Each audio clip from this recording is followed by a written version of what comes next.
আসসালামু আলাইকুম। আপনারা সবাই কেমন আছেন? আশা করি আপনারা সবাই ভালো আছেন। প্রতিদিনের মতো আরও একটা ভিডিও নিয়ে আপনাদের মাঝে চলে আসলাম। তো সম্পূর্ণ ভিডিওটা না টেনে আপনারা দেখতে থাকেন। তো এখানে দেখতেই পাচ্ছেন মাশাআল্লাহ আলহামদুলিল্লাহ নতুন বছরের ধান আমাদের বাড়িতে চলে এসেছে আর এখন মেশিনে মারা হইতেছে।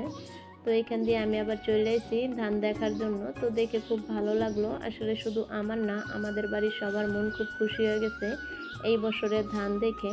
তো আমাদের এই এলাকাতে মানে আমরা যেতে গ্রামে থাকি, আমাদের এই সাইডটা দিয়ে মানে যারা ধান লাগাইছে সবার মাশাআল্লাহ ধান অনেক সুন্দর হয়েছে, দেখে সবার মন খুব ভরে গেছে।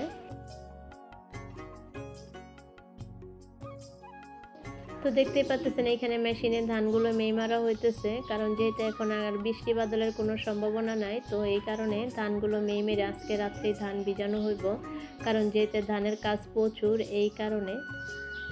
আর এইখান দিয়ে দেখতে পাচ্ছেন খেরকুটাগুলো কিভাবে আলাদা হয়ে যেতেছে মেশিনের সাহায্যে।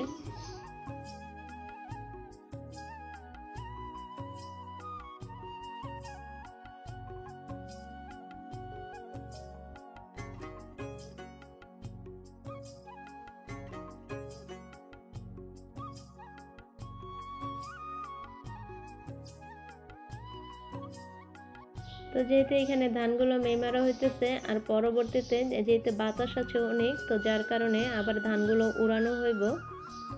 তো দেখতেই পাচ্ছেন প্রচুর বাতাস, চারদিকে বাতাস খালি ঘুরতেছে। তো এইখান দিয়ে আবারও ধান উড়ানো হইতেছে, মানে খেরকুটা যা আছে ছোট ছোট এইগুলো সব আলাদা করা হইতেছে।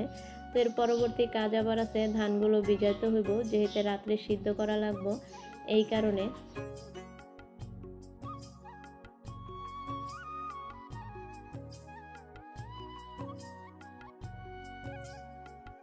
আর এইখান দিয়ে যেহেতু এখন রাত্রে বাজে 9টা, তো ধান সিদ্ধ করা শুরু হয়ে গেছে, কারণ ভোর রাত্রের ভিতরে সব ধান সিদ্ধ করে তারপর সকাল 6টার ভিতরে আবারও ধানগুলো মাঠে দিতে হইব এই কারণে। তো কেমন হলো আমার আজকের এই ভিডিও অবশ্যই আপনারা লাইক কমেন্ট করে জানাবেন। জানা অজানা যদি কোনো ভুল হয় অবশ্যই আপনারা ক্ষমার দৃষ্টিতে দেখবেন। তো এখানে দেখতেই পাচ্ছেন সবাই যে যার মতন করে শুয়ে শুয়ে মোবাইল টিপতেছে, গল্প গুজব করতেছে। ধান যখন সিদ্ধ শেষ হইতেছে তখন পাতিলগুলো এনে তারপর আবার সাইডে আবার ঢাইলা দিতেছে।